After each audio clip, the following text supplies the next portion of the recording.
tard. Le Seigneur va nous réveiller, n'est-ce pas?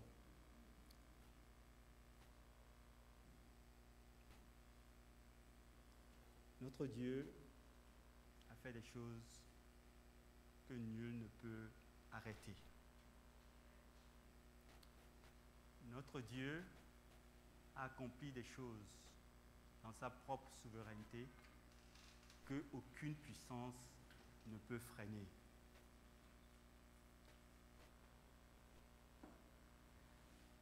Et il est important pour nous en tant qu'enfants de Dieu d'être conscients des preuves que Dieu a posées dans sa propre souveraineté. Quand nous comprenons ce que Dieu a fait pour nous, il l'a déjà fait. C'est en cela que nous réalisons combien il est grand notre Dieu. Amen. Notre foi, la foi vivante, la foi chrétienne, est fondée sur les réalités de Dieu. Amen. C'est une erreur de fonder sa foi sur sa propre conception de la vie ou ce qu'on imagine de la part de Dieu. Parce que Dieu est engagé par rapport à sa propre parole. Amen. Ce que Dieu a dit, il accomplit toujours. Amen. C'est pour cela que Christ a connu la mort, Christ est ressuscité, Christ est intronisé et glorifié à la gloire du Père. Amen. Nous allons continuer par l'aide du Seigneur, la série d'études que nous avons commencée l'année dernière, il y a très très longtemps déjà. Et cette série d'études rentre dans un cadre plus global que le frère Franklin nous avait apporté. Et ça nous a mis à cœur, avec nos frères, les pasteurs, de continuer de travailler sur les trois aspects,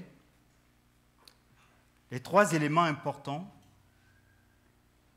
les trois axes de développement du disciple. Je reviendrai là-dessus tout à l'heure. Et la question à laquelle nous voulons répondre à travers de cette série d'études, elle est simple.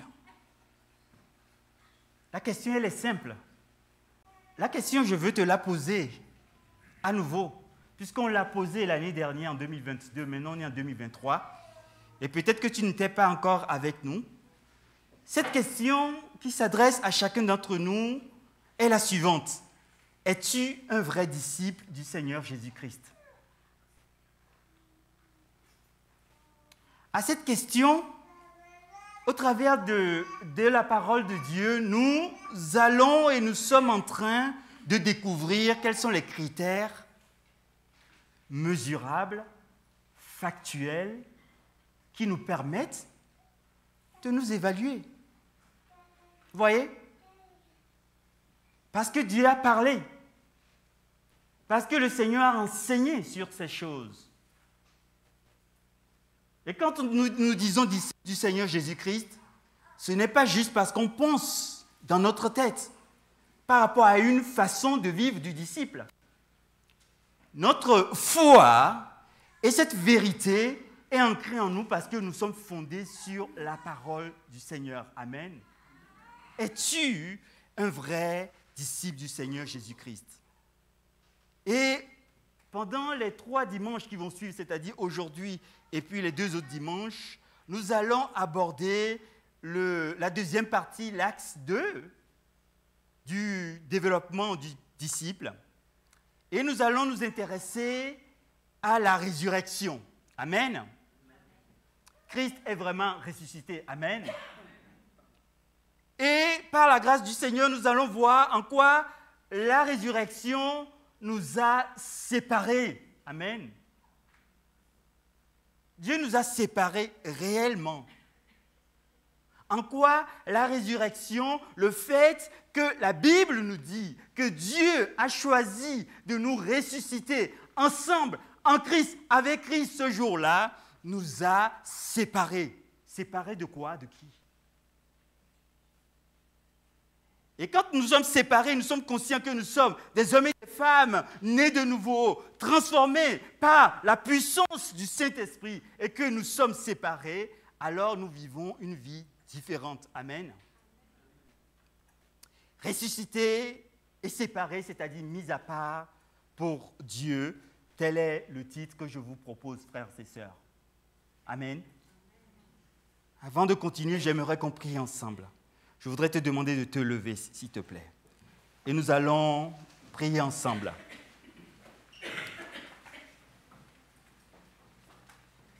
Alors que nous avons les yeux fermés, la tête légèrement courbée en signe de respect. Seigneur notre Dieu, nous prions et nous te demandons de nous remplir, Seigneur, de la connaissance de ta volonté, en toute sagesse et intelligence spirituelle. Nous prions, Seigneur, de nous aider par la puissance dont tu es l'auteur, de nous aider à marcher d'une manière digne de ton nom et d'être entièrement agréable tous les jours de notre vie.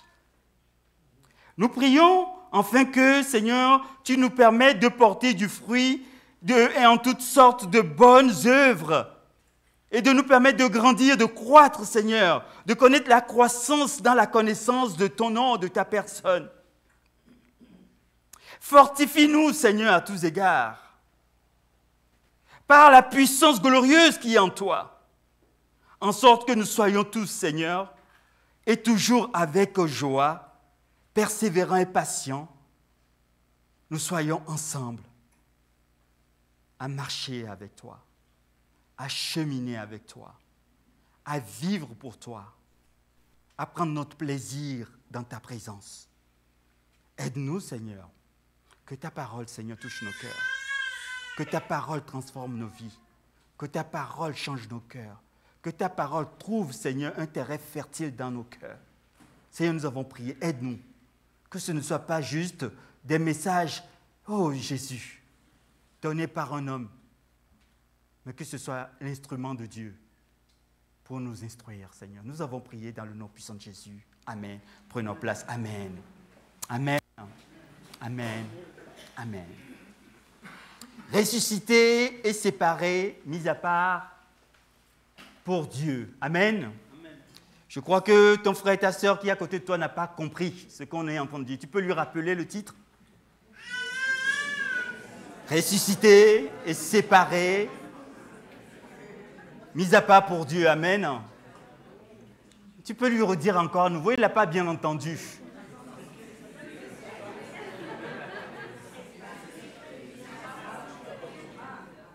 Amen. C'est bon, il a bien entendu? Ou il veut qu'on aille une troisième fois? Non.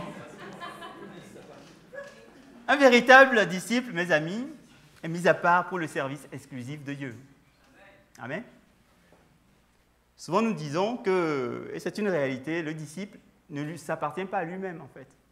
La philosophie humaine dit, je m'appartiens à moi-même, je fais ce que je veux de ma vie, de mon corps, de mes pensées, je suis libre. C'est ça ce que le monde nous propose.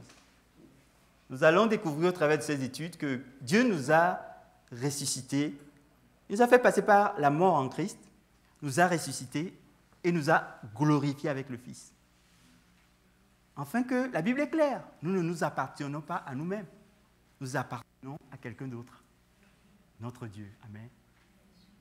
Amen. Amen. C'est important de le comprendre ça. Si nous ne comprenons pas ça, nous allons être happés, nous allons être éloignés de Christ très rapidement. La philosophie humaine, c'est ce que Cyril, notre pasteur, nous enseignait dans Colossiens la semaine dernière, c'est qu'il y a beaucoup de choses qui se disent. D'une manière très astucieuse, d'une manière très intelligente, qui peuvent nous détourner de la vérité de Christ. Amen. Colossiens chapitre 2, verset 1, mais on va jusqu'à 17, mais on va se concentrer sur quelques versets. Est-ce qu'on les a? La Bible nous dit, prenez garde, on lit ensemble la parole de Dieu, amen. Prenez garde que personne ne fasse de vous sa proie par la philosophie et par une vaine tromperie s'appuyant sur la tradition des hommes, sur les rudiments du monde et non sur Christ. Verset 9. Car en lui, en Christ, habite corporellement toute la plénitude de la divinité. Verset 10. Vous avez tout pleinement en lui, qui est le chef de toute domination et de toute autorité. Écoutons bien, vous avez tout pleinement, c'est-à-dire chacun des enfants de Dieu a tout pleinement en qui? En Christ. Et la Bible dit clairement que Christ est le chef de toute domination et de toute autorité. De quoi as-tu peur?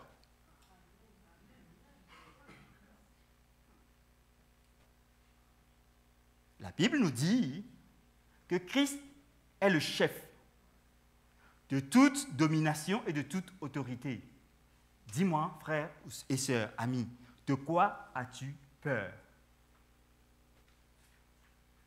Pourquoi ton cœur tremble? Non pas dans la présence de Dieu, mais dans la pression du monde. De quoi as-tu peur? Continuons la lecture, verset 11. Et c'est en Christ que vous avez été circoncis, d'une circoncision que la main n'a pas faite. Je crois que je suis en train de lire tout seul, mais je voudrais qu'on lise ensemble, peuple de Dieu. Mais de la circoncision de Christ, qui consiste dans le dépouillement du corps de la chair.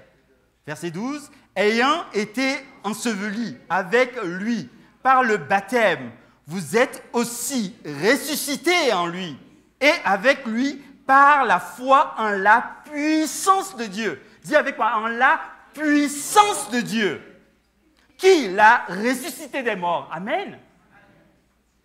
De quoi as-tu peur? Amen. Amen. De quoi as-tu peur? Continuons un peu. Verset 13. Vous qui étiez morts par vos offenses et par l'incirconcision de votre chair, il vous a rendus à la vie avec lui. Amen. Il vous a rendus à la vie avec qui? Avec lui. Amen. Amen. Vous étiez morts et qu'est-ce qui s'est passé? Il vous a rendus à la vie avec lui. Amen. De quoi as-tu peur? Toute la semaine, ça va vous sonner dans le cœur. De quoi j'ai peur? De quoi j'ai peur? Seigneur, j'ai peur de rien, j'ai peur de rien, j'ai peur de rien. Je t'assure, j'ai peur de rien.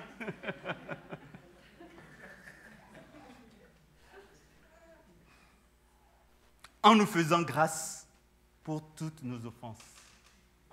Telle est la grâce de Dieu.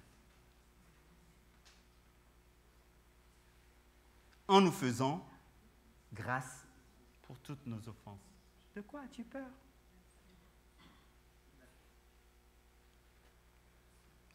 Verset 14. Écoutez, Dieu ne s'est pas arrêté là. Écoutez avec moi, on lit ensemble. Hein? Vous ne me laissez pas en train de lire tout seul. Je vous vois là. Certains sont en train de faire leur sieste. Ce n'est pas le moment. Hein? Amen. Verset 14. Il a effacé l'acte dont les ordonnances nous condamnaient et qui subsistait contre nous. Et il a fait quoi? Il l'a détruit en le clouant à la croix. Qu'est-ce qu'il a fait? Verset 15. Il a dépouillé les dominations et les autorités. Et il les a livrées publiquement. En spectacle. En triomphant d'elle par la croix. Amen. De quoi as-tu peur? Non? Qu'est-ce qui te fait tellement la guerre que tu vis complètement dans l'angoisse, l'inquiétude? De quoi as-tu peur? Est-ce qu'on est en train de réaliser ce que Dieu a fait pour nous? Nous prenons juste un peu de temps pour considérer l'œuvre de Dieu pour nous. De quoi as-tu peur?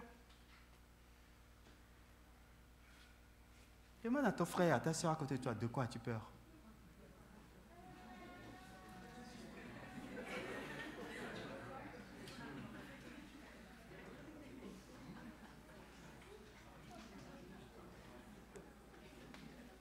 De quoi as-tu peur? Hein? C'est si dur que ça? C'est si compliqué que ça? Vous savez, frères et sœurs, nous ne sommes pas dans le camp du vaincu. Nous sommes dans le camp du vainqueur. Amen. Christ est notre victoire. Amen.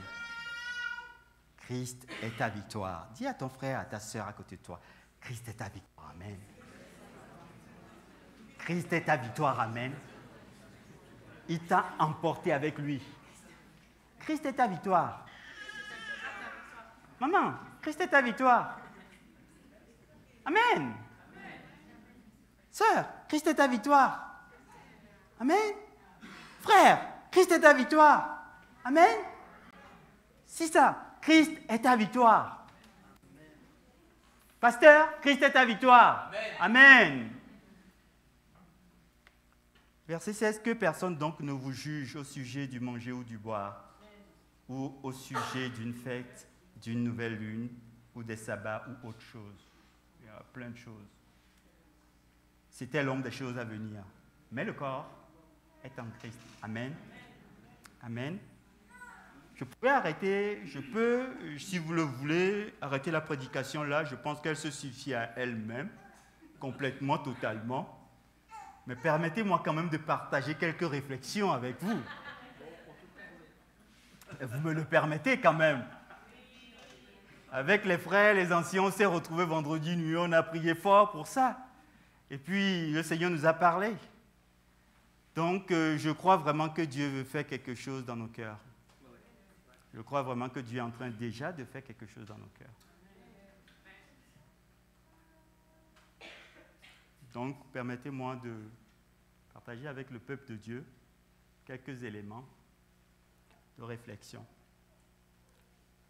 Nous avons vu l'année dernière que dans les 3 axes de développement de la vie du disciple ou du disciple, le premier axe, c'est la position du disciple, qui va avoir un lien avec la signification de la mort de Jésus. C'est ce que vous avez là, la position du disciple. Et la mort de Jésus gouverne un principe fondamental, c'est l'amour. C'est par amour que Christ est mort pour nous. C'est ce que nous avons vu, relu. Dieu a démontré son amour envers nous en acceptant que le Fils, qui n'a jamais commis de péché, puisse mourir pour nous. Et nous avons vu que pour nous, en tant qu'enfants de Dieu, toute autre sorte d'amour que nous pouvons développer dans notre cœur, où nous pouvons exprimer les uns envers les autres, doit être gouverné par l'amour de Dieu, agapéo. Parce que si nous ne mettons pas sous la direction de l'amour de Dieu l'expression de toute autre sorte d'amour, l'amour philéo, l'amour storgéo, l'amour éros, dans le cas du mariage, je précise bien, nous risquons de partir en sucette, on dit. Ça ne se dit pas, hein. C'est le dimanche, hein. C'est la prédication. Certains disent en cacahuète, c'est ça? Ouais, j'en prends des mots compliqués. 5 critères nous avons vus. Et je voudrais vous rappeler les 5 critères si nous continuons. Le premier critère, c'est que la mort de Jésus, qui est la démonstration de l'amour de Dieu pour nous, va nous conduire, en tant que véritables disciples, à à aimer Dieu d'abord de façon suprême, mais à aimer notre prochain. Et notre prochain, nous l'avons vu, peut être d'abord, donc on a vu, le premier c'est l'amour suprême pour le Seigneur. Ensuite, un amour selon Dieu entre conjoints, mari et femme. Et cet amour doit toujours être gouverné par l'amour de Dieu pour. Si moi, en tant que mari, mon amour pour ma femme n'est pas gouverné par agapéo, d'abord l'amour de Dieu, je vais faire beaucoup de bêtises. Même amour agapéo doit orienter l'amour que j'ai pour ma famille, l'amour filial. Si mon amour pour nos enfants n'est pas gouverné par agapéo, je vais faire beaucoup de dégâts. Je vais accepter des choses qui ne sont pas acceptables dans ma maison. Je vais autoriser des choses qui ne sont pas autorisables dans le cadre de la marche avec Dieu.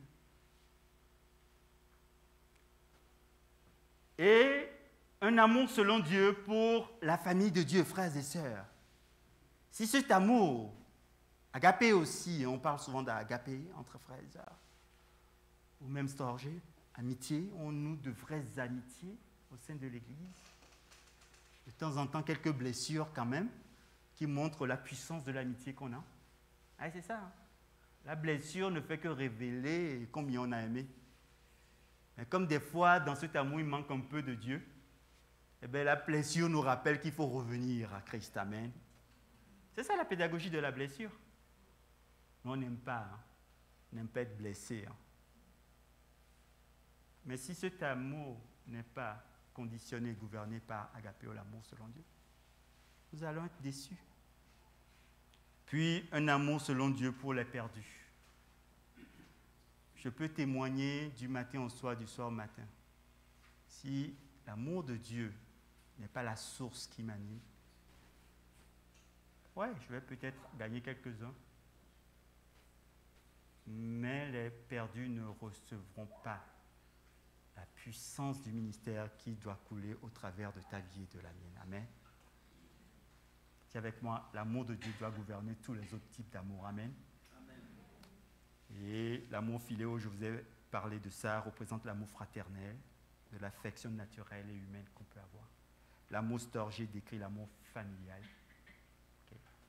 Et puis, Eros, qui se réfère à l'amour au sein du mariage, je précise bien. Ressuscité et séparé, mis à part pour Dieu. Aujourd'hui, nous allons aborder le point, très rapidement, il n'y aura qu'une partie de ce point-là, parce qu'il y a beaucoup de choses à dire, on le verra dans les autres dimanches, sur le principe de la séparation. Amen.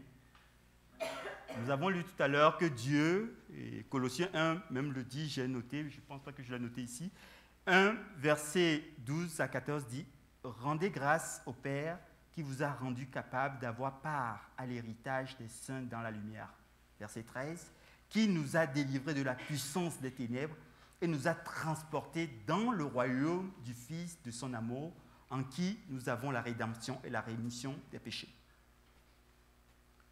Qui nous a délivrés de la puissance des ténèbres. Vous voyez, là, la résurrection nous a fait passer d'un monde ancien dans un monde nouveau. D'une position ancienne dans une nouvelle position. D'une réalité ancienne dans une nouvelle réalité en Christ et avec Christ. C'est une séparation que Dieu a menée très radicalement au travers de la mort et de la résurrection, où Dieu nous a pris tels que nous étions. Il nous a aimés malgré nos péchés. Il nous a tellement aimés qu'il nous a pris en Christ et il nous a fait changer de monde. Nous sommes passés du royaume des ténèbres au royaume de lumière, le royaume de Dieu, le royaume de son Fils. Amen. C'est ce que Dieu a fait, la résurrection. Dis, la résurrection est une séparation. C'est une séparation voulue de Dieu. C'est une séparation opérée par le Père. Ce n'est pas par la volonté ni de ton chéri, ni de ton papa, ni de ta maman, ni de l'Église, ni de qui que ce soit, ni même des autorités. C'est Dieu souverainement qui a choisi de te choisir toi pour opérer une séparation. Et cette séparation est nécessaire. Colossiens 3, je crois que je l'ai noté. Si donc vous êtes ressuscité avec Christ, cherchez les choses d'en haut.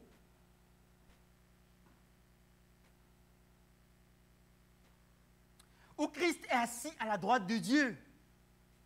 Affectionnez-vous aux choses d'en haut et non à celles qui sont sur la terre, car vous êtes morts et votre vie est cachée avec Christ en Dieu. Écoutez avec moi, car vous êtes morts et votre vie est cachée. Cachée avec qui? Avec Christ ou en Dieu. Amen. Amen. De quoi as-tu peur?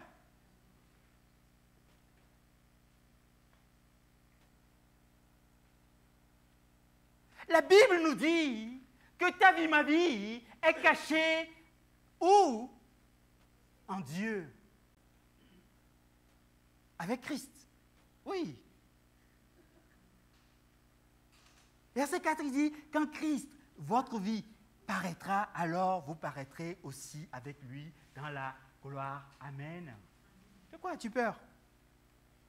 La résurrection de Jésus gouverne le principe de la séparation. J'ai noté. La résurrection produit la séparation dans 6 domaines de l'expérience de la vie nouvelle en Christ. Nous allons voir les 6 domaines. Pas aujourd'hui. Oh, non, aujourd'hui on va traiter juste un cas. Ô combien important. Qui a été pour beaucoup d'entre nous source de souffrance, de disconvenue, Et je m'arrêterai là. Mais Dieu est en l'œuvre dans ton cœur et dans mon cœur. Amen. Dis à ton frère, à ta soeur, Dieu est en l'œuvre dans ton cœur et dans le mien. Un véritable disciple est mis à part pour le service exclusif de son Seigneur. Amen.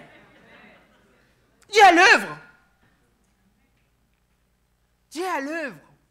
Quels sont les 6 domaines dans lesquels Dieu met la séparation par la résurrection, la mort et la résurrection? Dieu nous a séparés, on a dit qu'on était dans un ancien système, on fonctionnait d'une certaine façon, on appartenait au monde. Oh, qu'est-ce qu'on aimait le monde, on chérissait le monde. Toi comme moi, ne me regarde pas comme si j'étais le seul. Rappelle-toi de là où Dieu t'a sorti. Jusqu'au jour où Dieu a touché nos cœurs et on a pleuré sur notre misère, on a pleuré sur notre ignorance, on a pleuré sur toutes ces choses qu'on aimait avant. C'est devenu pour nous comme de la boue. On s'est dit, Seigneur, pourquoi?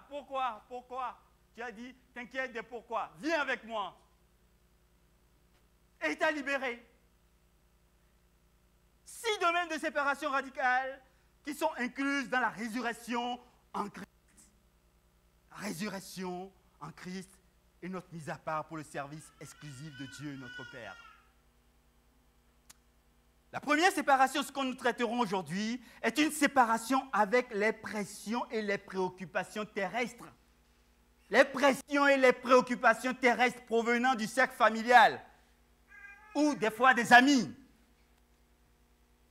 Ces pressions qui nous empêchent de faire la volonté de Dieu, d'aimer son royaume, de travailler pour son royaume et sa justice, d'en faire la priorité des priorités. Ces pressions, aujourd'hui, dit que Dieu est en train de les détruire. Pas amen à moi, dis à ton frère, à ta soeur, comme on n'est pas tout seul à prêcher, comme ça il saura. S'il ne se rappelle pas de ce que je dis aujourd'hui, au moins il se rappellera de celui qui était à côté de lui, amen. C'est ça la pédagogie de répéter. Amen. Je suis prof, j'enseigne, je sais, il faut répéter.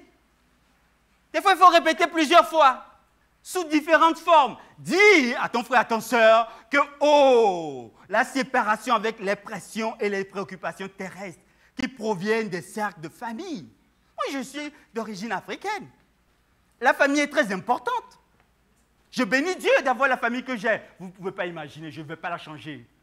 Amen. Mais la famille peut devenir un piège pour ta vie. Amen. La famille peut s'opposer à ton développement dans le Seigneur. Amen.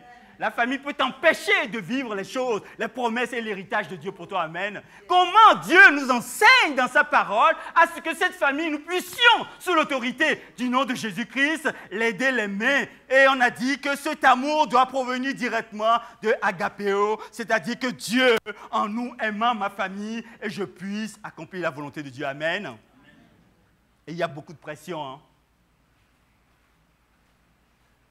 Il y a beaucoup de pression. Amen. Non, vous n'avez pas de pression, vous. Mais vous êtes formidable. Vous allez m'expliquer après comment vous faites pour ne pas avoir de pression. Je me rappelle de ce frère. Alors que Dieu l'a appelé, il a fait des études supérieures en Europe. Il rentre au pays. Il a des postes extraordinaires. Il gagne beaucoup d'argent. Puis Dieu lui a parlé. Dieu dit maintenant, tu vas te consacrer au Saint-Ministère et tu vas abandonner tous les privilèges du monde pour ne saisir et n'aimer que mon privilège. Le frère est allé voir les anciens, ils ont prié, Dieu a confirmé, les prophètes ont parlé sur sa vie, dans le cadre de l'Église, hein, soyons sérieux, un peu quand même.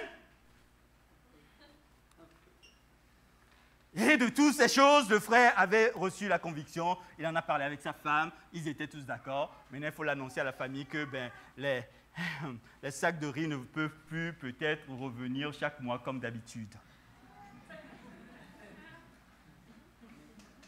Les bons poulets peuvent manquer de temps en temps, sous le prétexte que le frère a décidé de vivre par la foi et suivre Dieu. Convocation de la cellule familiale, On l'a invité à venir au village parce qu'il y avait un sujet très important. Dans son témoignage, le frère nous disait, quand je suis arrivé, toute la famille s'est assise en cercle, comme s'il y avait un enterrement à faire, et que lui vient, il voit sa maman au milieu, le visage complètement défait. Oh mon fils, qu'est-ce que tu nous fais? On a appris que tu veux servir maintenant Dieu. Bon, ça ne pose pas de problème. Nous croyons tous, nous sommes tous des croyants. Mais que tu abandonnes ton travail qui va nous nourrir, et tes cousins, et tes cousines, et les petits-enfants, et ton frère qui est mort, et tout ça. Tu regardes, on lui a fait la liste de tout ce qu'il faisait depuis longtemps et qu'on ne lui reconnaissait même pas. Et le frère a dû expliquer que Dieu l'a appelé, que son Dieu est fidèle. Et dans le témoignage, jamais la famille n'a manqué de rien. Et le frère a été une œuvre apostolique puissante, un peu partout dans le monde. Je me rappelle de cet autre frère. Là, ça s'est passé à Marseille. Alors qu'il a reçu Christ, ce frère et sa sœur en même temps. Vous voyez comment Dieu agit? Il agit dans le cœur du frère et de la sœur. Puis est venu le temps où ils ont compris, ils ont reçu Christ. Ils ont dit, nous ne pouvons plus demeurer tels que nous sommes. Et ils ont demandé le baptême d'eau en tant qu'adultes. Moi, j'étais là avec eux. C'était les premiers que Dieu m'a fait la grâce d'amener à Christ. Moi, j'étais content. Alors, l'information est allée à la maison. Et ce coup-ci, ce n'est pas la maman, c'est le papa qui a rencontré le problème. Le papa est venu de leur ville jusqu'à Marseille pour dire aux deux enfants, parce que c'était le vendredi soir, il est venu, il dit, écoutez, si vous faites le baptême, vous ne venez plus à la maison. Interdiction, je vous coupe les vivres et vous ne venez plus à la maison. Je ne vous reconnais plus. Moi, j'étais à la bibliothèque, je rentre, le frère et la sœur, ils viennent me voir, Epiphanio, qu'est-ce qu'on va faire? Papa est passé, voici ce qu'il a dit. Qu'est-ce qu'on fait? Je les regarde, je dis, oh Seigneur, vous savez les prières qui vont vite. On ne fait plus de cinéma en ce moment, parce que tu sais que la vie de quelqu'un est là. Tu as une grande responsabilité. Je dis, Seigneur, qu'est-ce qu'on fait? Et je lui ai posé la question, qu'est-ce que vous avez dit à votre papa? Il dit, la sœur se lève, le frère se lève, il est hors de question qu'on ne se fasse pas baptiser. On a compris, on a eu la conviction. On va suivre Christ. Quand bien même, papa ne veut plus de nous. Quand ils l'ont dit, ils ont appelé leur maman. La maman a dit, écoutez, je me débrouille dimanche pour venir. Ce jour-là, je vais me faire baptiser aussi avec vous.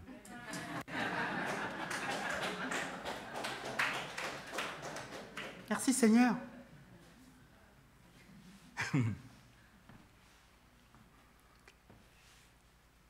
Je m'arrêterai là pour les témoignages. Deuxième séparation, une séparation avec le moi orgueilleux en agissant selon le caractère transformé par Christ et en marchant suivant le modèle du Seigneur. Ça, c'est le deuxième domaine en fait, de séparation. Une séparation, on verra ça la semaine prochaine plutôt, avec le moi orgueilleux, notre orgueil. En fait.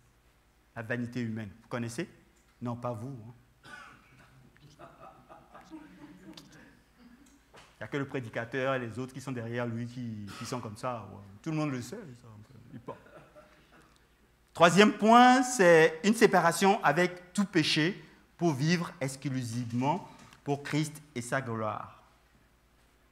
Quatrième point qu'on verra, une séparation du monde en tant que système organisé contre le règne de Dieu. Cinquième point qu'on verra, dans les temps de conclusion, une séparation pour suivre le Seigneur en portant sa croix avec persévérance.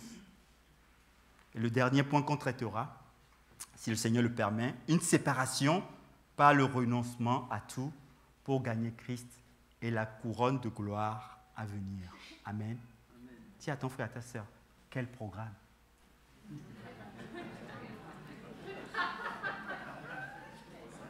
Quel programme? Amen. Aujourd'hui, prenons le temps alors de regarder un peu sur la famille. On a commencé déjà par l'aide du Seigneur à parler de quelques témoignages. Le principe de la séparation, c'est le premier domaine de séparation dont Dieu nous parle. C'est le domaine qui concerne la famille et les proches. Matthieu, chapitre 6, verset 33, dit ceci. Et je vous assure que c'est un des versets qui donne du fil à retordre à bien des enfants de Dieu. Amen. Certains ont même eu des cheveux blancs pour ça, tellement le combat peut devenir compliqué. Seigneur Jésus dit, car toutes ces choses, et par là de biens matériels, des besoins, manger, boire, toutes ces choses, s'habiller, qui sont des besoins légitimes. Hein? Jésus dit, ce sont les païens qui les recherchent. Regardez ce que le Seigneur dit. Votre Père céleste sait que vous en avez besoin. Verset 33, cherchez premièrement le royaume et la justice de Dieu, et toutes ces choses vous seront données par-dessus. Ne vous inquiétez donc pas du lendemain, car le lendemain aura soin de lui-même. À chaque jour suffit sa peine. Amen. Vous savez, il y a plusieurs façons de voir ce passage. Certains le voient comme Dieu qui a donné la licence d'être paresseux, fainéant. Tu te trompes. Ah, puisque Dieu a dit à chaque jour suffit sa peine. Pourquoi voulez-vous que je fasse trop? Je peux rester à la maison, Dieu pourvoira. Mais tu es dans le mensonge. Non. Le Seigneur lui-même est un homme qui a travaillé, démontré sa capacité à travailler. Et le Fils de l'homme ne sait pas poser la tête. Mais il œuvrait pour les choses justes du royaume de Dieu. Quand j'ai un emploi, et je dois comprendre que Dieu m'a envoyé comme un ambassadeur au lieu où je travaille. Ambassadeur pour Christ. Et je travaille avec exemplarité. Vous comprenez cela? On travaille avec exemplarité. Pourquoi? Parce que c'est la signature de Dieu quand nous sommes quelque part. C'est la réputation du Père que nous laissons quelque part. C'est que nous ne voyons pas les choses comme ça. Vous savez, le diable nous tord tellement l'esprit hein, qu'on a l'impression, je vous ai dit, on n'appartient pas à nous-mêmes. Nous appartenons à un Dieu, le seul, le vrai, l'unique, le véritable. Quand j'enseigne les étudiants, j'enseigne parce que je suis conscient que le royaume est là. La réalité de Dieu est là. Donc, quel que soit le travail que tu fais, tu dois le faire de façon exemplaire. Ce que Dieu ne veut pas, c'est qu'on s'en fasse des soucis et des nœuds au cerveau. Amen. De quoi as-tu peur? Dieu nous a délivrés, j'ai noté, de la puissance des ténèbres et nous a transportés, on a lu tout à l'heure, dans le royaume du Fils de son amour pour que nous soyons capables de lui obéir, de dominer sur les situations et les besoins afin de démontrer son règne de gloire par nos vies. Amen.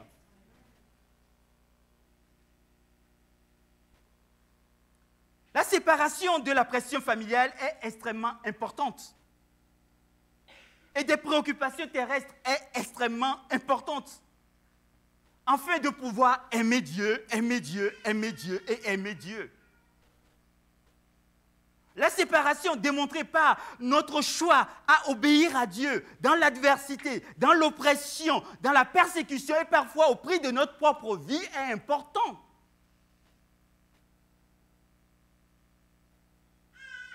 C'est des choses importantes que Dieu. Et ce que j'essaie de vous dire, frères et sœurs, par l'Esprit de Dieu, c'est que ces choses, Dieu les a déjà opérées pour nous. Amen. Si nous croyons que nous-mêmes, on sera capable de le faire, mais on est déjà vaincu.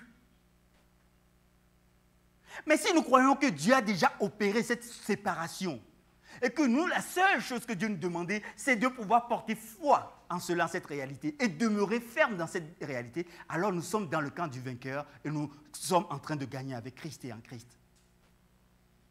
La famille ne devient plus un problème. La famille devient un lieu de témoignage, un lieu de soutien, un lieu où on fait goûter à nos proches combien Dieu est puissant. Une séparation démontrée à abandonner nos affaires courantes pour suivre le grand maître sans condition. Vous savez, des chrétiens, des fois, ils se disent « Ah, quand j'étais dans le monde, ça allait bien les affaires. Hein. Je gagnais des millions, j'étais heureux, j'avais les voitures que je voulais, les gens m'adulaient, on trouvait que j'étais merveilleux, magnifique et glorieux. Et depuis que je suis devenu chrétien, on a l'impression que les choses ne marchent plus très bien. » C'est que tu n'as pas goûté combien Christ est bon. Moi, depuis que je suis devenu chrétien, oh, mon ami, je ne reviendrai plus jamais dehors, plus jamais derrière. Christ est bon, mon frère. Christ est bon, ma sœur. Christ est extrêmement bon. Christ est extrêmement bon. Et en tout temps. Et en tout temps. Donc, si ces pensées viennent, tu sais ce qu'il te reste à faire. Ce n'est sûrement pas du Seigneur. Je ne dis pas que ça ne peut pas venir. Il y a des situations difficiles qui font que. Mais, tu as compris quoi? Demeure pas dans ces pensées. Va pas flirter avec ces idées. Oui, vous savez, et puis mes amis dans le monde, ils sont mieux que moi, mieux lotis. La Bible dit que s'ils ne viennent pas au Seigneur, ils vont en enfer. Et tu dis, ils sont bien lotis. Ils sont bien lotis où? Tu parles de quel lotissement? Mais tu vas avoir des problèmes. C'est nous qui aimons Dieu, qui suivons Dieu, qui sommes bien lotis. Dieu a fait de nous son temple. L'Esprit de Dieu habite en nous. Dieu nous utilise selon sa volonté. Alors, dites-moi, honnêtement, faites des calculs. J'aime les maths. Faites des calculs. Qui est mieux loti? Entre celui qui est loti pour l'éternité et celui qui est loti pour la durée de cette vie sur terre. Qui est mieux loti? Ne vous laissez pas tromper, nous ne nous laissons pas tromper par des jugements, des sentences qui n'ont aucune place dans la pensée du Fils de Dieu pour nous. La résurrection produit le renoncement et nous fait préférer en priorité le royaume et la justice de Dieu. Seigneur Jésus dit ceci en Luc 14, verset 26, et c'est très intéressant. Comme de grandes foules accompagnaient Jésus se retourna vers ceux qui le suivaient et leur dit, si quelqu'un vient à moi et n'est pas prêt à renoncer, d'autres traductions dira, par exemple Louis II, 21, sans me préférer à. Ou une autre interprétation dira, et s'il ne hait, du verbe haïr, il ne hait pas son père, sa mère, sa femme, ses enfants, ses frères, ses sœurs, et même son propre moi, il ne peut être mon disciple. Celui qui ne porte pas sa croix et qui ne me suit ne peut être mon disciple. Compliqué ça. Qu'est-ce que Dieu est en train de nous dire? Les mots utilisés sont forts. Mais permettez-moi de vous montrer comment Dieu lui-même, Jésus, a appliqué ça à sa propre vie. Il a appliqué et il a rendu possible cette réalité pour nous. Amen. Le but de ces enseignements, c'est que vous compreniez, que nous comprenions que Jésus a rendu possible ces choses pour nous. Matthieu 12, versets 46 à 50 dit ceci. Le Seigneur applique ce principe à sa relation familiale. Verset 46, comme Jésus s'adressa encore à la foule, voici sa mère et ses frères qui étaient dehors, cherchèrent à lui parler. Parce qu'ils se sont dit, le petit il commence à perdre le sens. Il ne mange plus, il ne fait que prêcher, il ne fait que parler de son père. Et le petit, il n'y a que des problèmes, il faut aller le chercher. C'est ça le contexte. Il ne cherchait pas à le voir pour lui dire, on t'apporte de l'eau. Il cherchait pour l'extraire de la volonté du Père. Il faut bien comprendre les choses.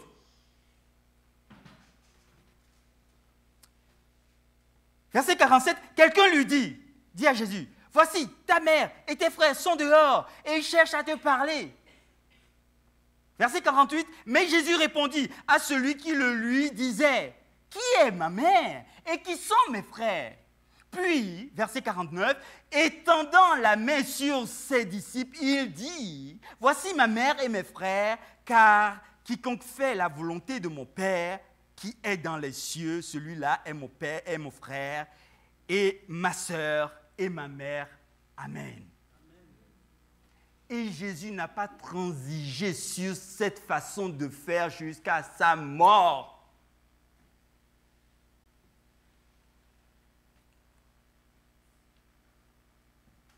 J'ai noté, frères et sœurs, que la résurrection nous sépare et nous met à part pour renoncer à toute chose et donner la préférence à la volonté de Dieu.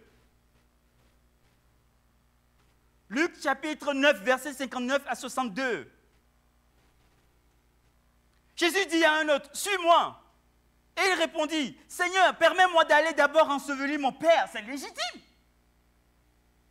Mais Jésus lui dit, laisse les morts ensevelir leurs morts, et toi, va annoncer le royaume de Dieu.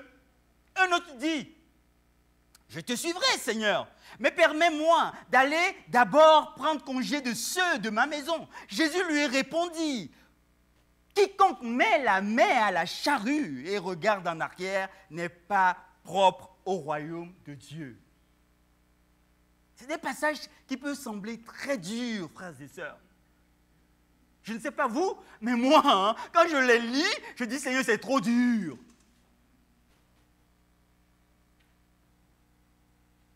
Mais n'oublions jamais une chose dans les principes de Dieu.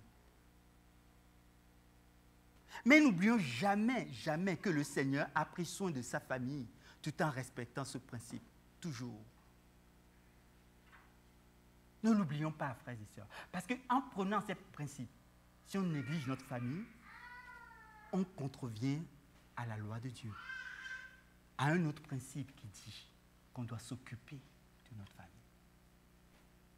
Ce que Dieu nous dit, c'est que la manière dont nous devons nous occuper des autres doit être gouvernée par Agapéo,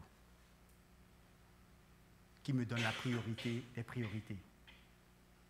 Quand bien même je m'occupe de ma famille, j'installe la réalité du royaume dans ma famille. C'est ça le principe. Vous voyez ? Dessus, ça donne quelques liens dans le cœur, on ne sait pas trop. Jean, verset 19, verset 25, chapitre 19, verset 25 à 27, Jésus fait quelque chose d'extrêmement intéressant. Moi qui m'inspire. C'est au moment de la croix. Il y avait donc Marie, sa maman, et d'autres qui étaient là. Il y avait Jean, le disciple que Jésus aimait. Non pas qu'il n'aimait pas les autres, mais il avait une vision particulière pour Jean le Baptiste, à cause d'une sensibilité de l'œuvre à laquelle Dieu l'a appelé. Jésus lui a donné quelque chose de particulier. Verset 25 qui dit « Près de la croix de Jésus se tenaient sa mère et la sœur de sa mère, Marie, femme de Cléopas, et Marie de Magdala. » Verset 26, « Jésus, voyant sa mère et auprès d'elle le disciple qu'il aimait, c'est-à-dire Jean, dit à sa mère, « Femme, voilà ton fils. » Verset 27, « Puis il dit au disciple, « Voilà ta mère. » Et dès ce moment, le disciple l'a pris chez lui. Même sur la croix, il a pensé que sa maman avait besoin. Et il a pourvu aux besoins de sa maman. Vous voyez? La marche avec Dieu est un équilibre. Si nous ne nous considérons pas la parole de Dieu dans sa globalité, nous risquons de faire des erreurs. Combien d'entre nous avons fait des erreurs dans notre famille? Parce que nous n'avons pas une vision globale. Ce que Dieu est en train d'instaurer dans notre cœur aujourd'hui, ce soir, depuis quelque temps maintenant, c'est d'avoir une vision globale. Mon amour pour ma famille, pour ma mère. Et j'aime beaucoup ma mère. Merci Seigneur, ils sont encore en vie, et mon père. La Bible nous dit dans Exode 20, 12, « Honore ton père et ta mère, afin que tes jours se prolongent dans le pays que l'Éternel, ton Dieu, te donne. » Ça n'a pas changé, en fait. C'est un principe éternel. Jésus l'a démontré, c'est ce que je vous ai montré. Puisque si je vous lis ça, vous avez dit c'est l'Ancien Testament, ça ne compte plus. Oh, erreur. C'est bien d'actualité. 1 Timothée, c'est Paul qui écrit à Timothée, chapitre 5, verset 8, j'ai écrit « La parole de Dieu nous enseigne à prendre soin de notre famille en appliquant le même principe. » Qu'est-ce qu'il a dit? Si quelqu'un n'a pas soin des siens, et principalement de ceux de sa famille, il a renié la foi. Et il est pire qu'un infidèle. C'est une question d'équilibre. C'est une question d'équilibre. Je voudrais finir avec d'autres points. C'est clair pour vous? Je ne dois pas me laisser driver, piloter, gouverner par les pensées mondaines, charnelles, diaboliques qui peuvent provenir de ma famille. Mais je dois gouverner mon amour pour ma famille par l'amour de Jésus qui est débordant dans mon cœur. C'est-à-dire, je dois être capable, rendu capable par Dieu, et c'est ce qu'il a fait par la résurrection, de dire non à certaines situations. Papa, maman, je vous aime beaucoup, mais je ne le ferai pas comme ça. Avec le plus grand respect que j'ai pour vous. Je n'irai pas m'endetter pour subvenir à vos caprices. Je ne ferai pas. Oui, mais le voisin, son fils lui a acheté une nouvelle voiture. Une Mercedes coupée. Moi, ton père et ta maman que tu vois là, on s'est tellement saigné pour toi que tu ne veux pas nous offrir pareil. Et puis, nous, on est obligés de marcher. Papa, maman, moi, j'ai que de l'argent pour t'acheter une petite voiture. Ça fera l'affaire aussi. Je vous en supplie, acceptez-le comme un cadeau de ma part. C'est ce que, quand Dieu me donnera plus, je vous donnerai plus. Mais là, c'est ce que j'ai. Mais je ne vous donnerai pas la Mercedes coupée. Je n'en ai pas les moyens. Mais tu ne peux pas aller emprunter chez le banquier comme tout le monde. Non, papa, je ne le ferai pas. Je ne mettrai pas la vie de ma famille, mes enfants et ma femme en danger pour juste subvenir à vos caprices. Parce que ça, ce n'est pas des besoins légitimes, c'est des caprices. Vous voyez ce que je suis en train de dire? Pour bien expliquer le truc, c'est comme cela que le chrétien fonctionne. Pourquoi il y a des disputes des fois dans les couples? C'est parce que nous nous laissons détourner par des voies qui ne sont pas les voies du Seigneur. Amen. Deuxième chose, c'est clair pour vous, pour la famille? C'est une question d'équilibre. On doit prendre soin de nos proches, mais pas pourvoir à leurs caprices, en fait. Et tout ce qu'on fait doit être orienté. Si nos proches veulent nous interdire d'aller voir, servir Christ, on leur dit, vous êtes gentils, on vous aime beaucoup, mais on servira quand même Christ. Amen. Parce que Dieu nous a fait changer complètement de monde. On est dans un autre royaume aujourd'hui. Et ce royaume a ses exigences. Et ces exigences sont pourvues en Christ. Amen. Je vous ai fatigué. Moi aussi, je suis un peu fatigué maintenant. Allez, j'arrive moi-même à me fatiguer, c'est terrible. Ne croyez, Matthieu 10 dit, ne croyez pas que je sois venu apporter la paix sur la terre. Je ne suis pas venu apporter la paix, mais l'épée. Qu'est-ce que l'épée fait? Ça sépare. Car je suis venu mettre la division entre l'homme et son père. Qu'est-ce qu'il est en train de dire? C'est-à-dire que c'est ces relations qui sont basées sur des considérations humaines et charnelles qui vont vous séparer.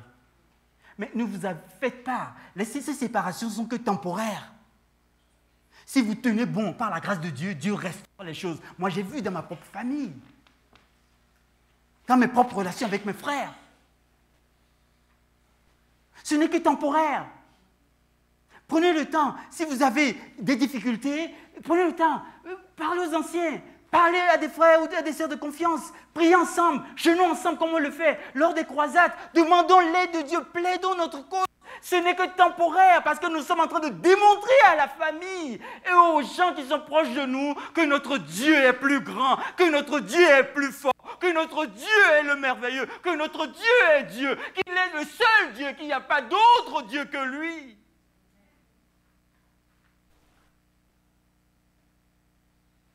Mais ne négligeons pas non plus ce qu'on doit faire de façon légitime. Entre la fille et sa mère, entre la belle-fille et sa belle-mère, oh là là. Dis avec moi, oh là là. Et l'homme aura pour ennemi les gens de sa maison. Ouïe, ouïe. Oui, c'est ça. De sa propre maison. Quand ton fils vient te dire, dit, je ne vais pas obéir, papa, qu'est-ce que tu fais? T'es grand. T'es fort. Qu'est-ce que tu fais? Si tu ne t'assois pas maintenant, tu vas voir, je vais te chicoter. Je dis, oh papa, tu vas me chicoter moi? Non mais arrête.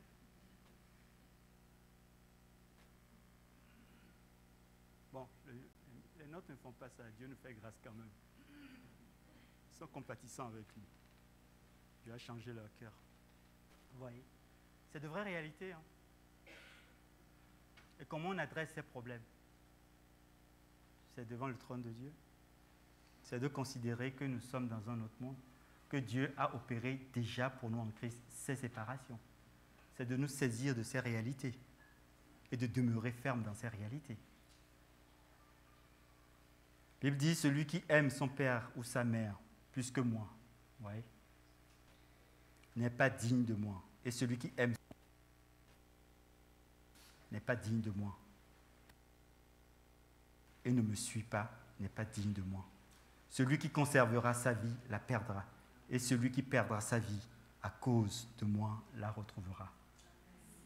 Aujourd'hui, je vous lis beaucoup de passages bibliques pour que la prédication ne soit pas fondée juste sur de ce que nous voyons, mais que votre foi, que notre foi soit basée sur ce que l'Écriture dit.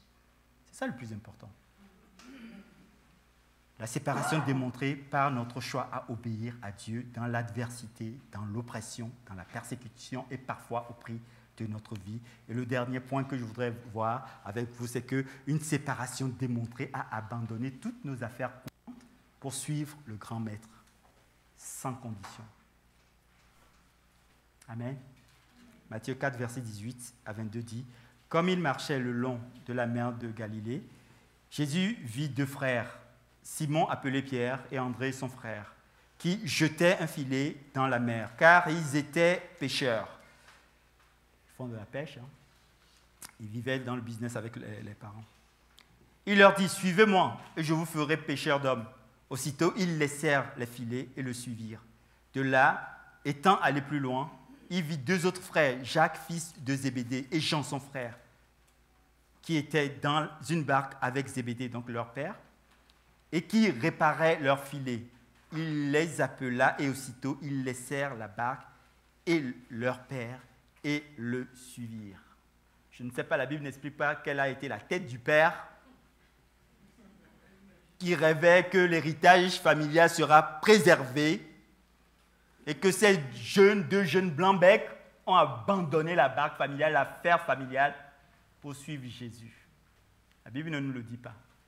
Mais la Bible nous dit qu'ils sont partis. On a vu leur ministère, leur vie. Amen.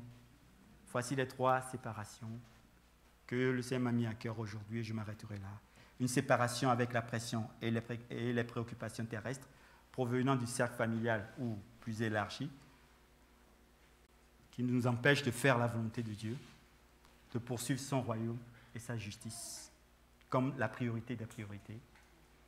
Deuxième point qu'on a vu, toujours dans ce cadre, une séparation démontrée par notre choix à obéir à Dieu dans l'adversité, l'oppression, la persécution parfois au prix de notre propre vie. Et puis troisième point, je m'arrêterai là, une séparation démontrée à abandonner nos affaires courantes quand Dieu nous appelle. Okay. Acceptons. Des fois, Dieu nous appelle, dit, retrouvez le peuple de Dieu. Priez, jeûnez ensemble. Organisons-nous pour ça. Nous ne sommes pas là pour mettre la pression à qui que ce soit. Il y a des moments importants dans la vie chrétienne. On doit marquer que notre expérience, vous voyez, il y a beaucoup de choses.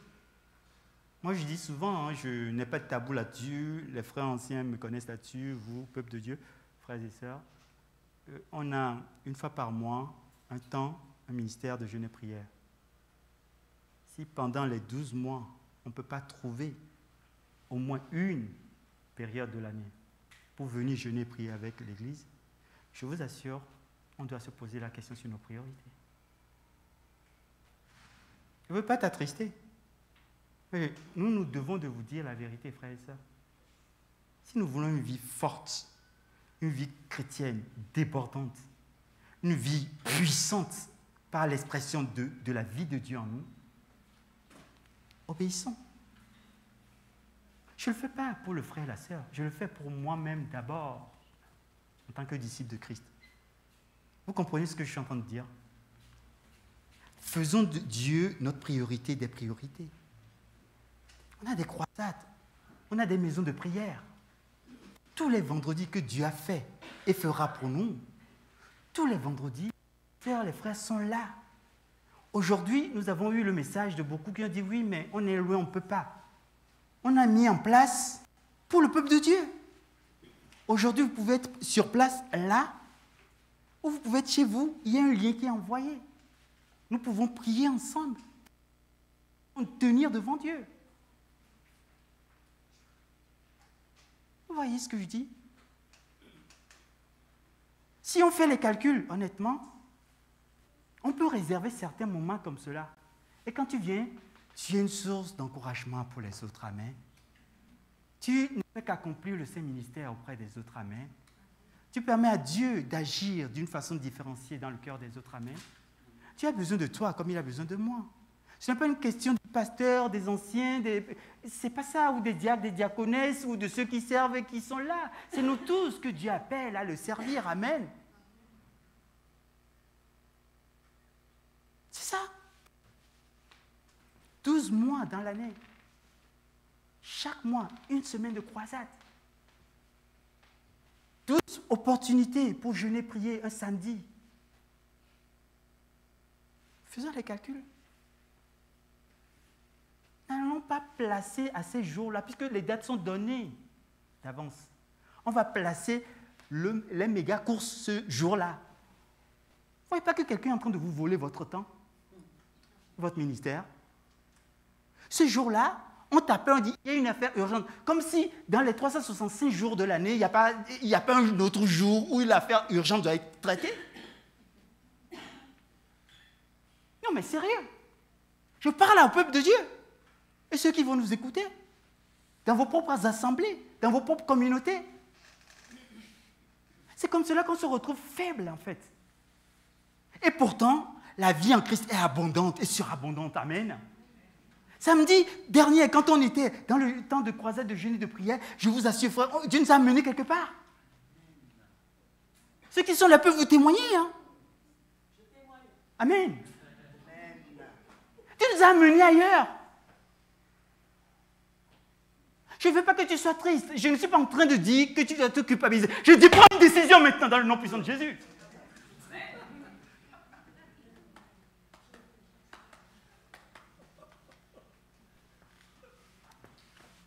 Levons nos frères et sœurs, nous allons prier.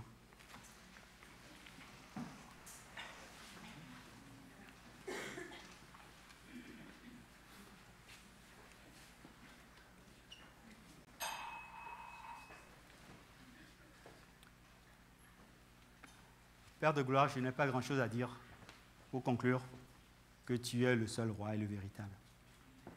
Le Seigneur des Seigneurs. Tu domines, Seigneur, et ton règne n'aura pas de fin.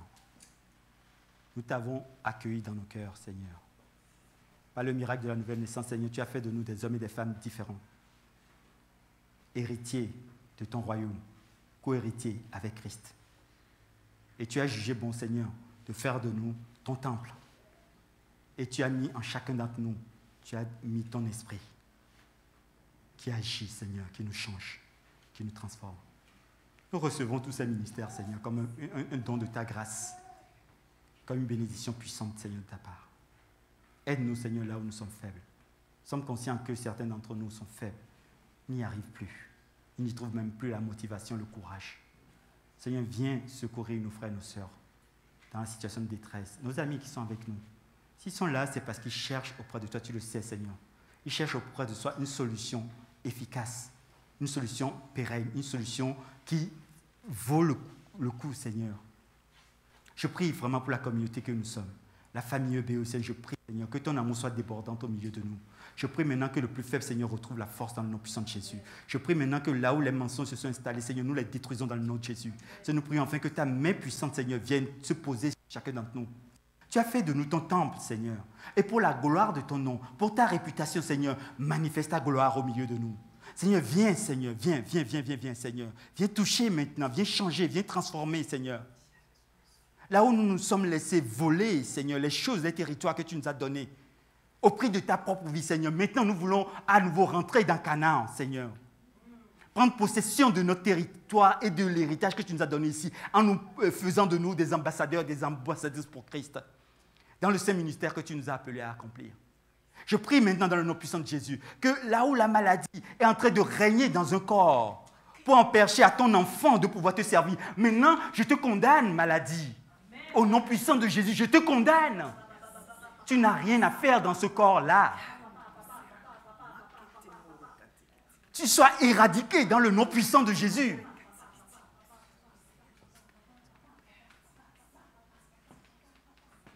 Te traitons sévèrement, car tu empêches l'œuvre de Dieu de s'accomplir.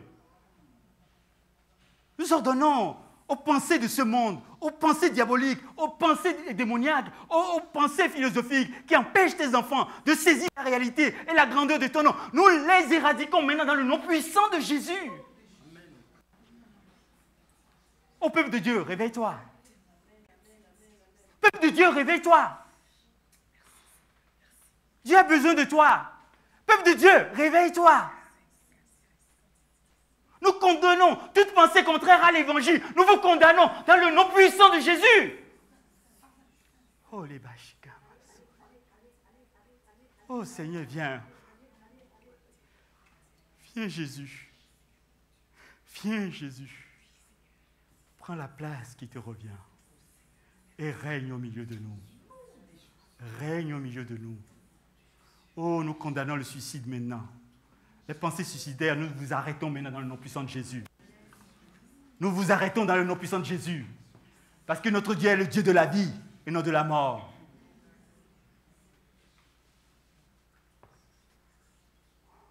Crois dans ce Dieu-là. Chasse ces pensées dans le nom puissant de Jésus. Tu es le Dieu de la vie. Tu es le Dieu de la vie. Confesse avec moi, tu es le Dieu de la vie. Je ne mourrai pas, je vivrai. Dieu est le Dieu de la vie. Mon Dieu est le Dieu de la vie. Je te remercie, Père, en donnant acclamation à notre Dieu. Amen. Amen. Amen.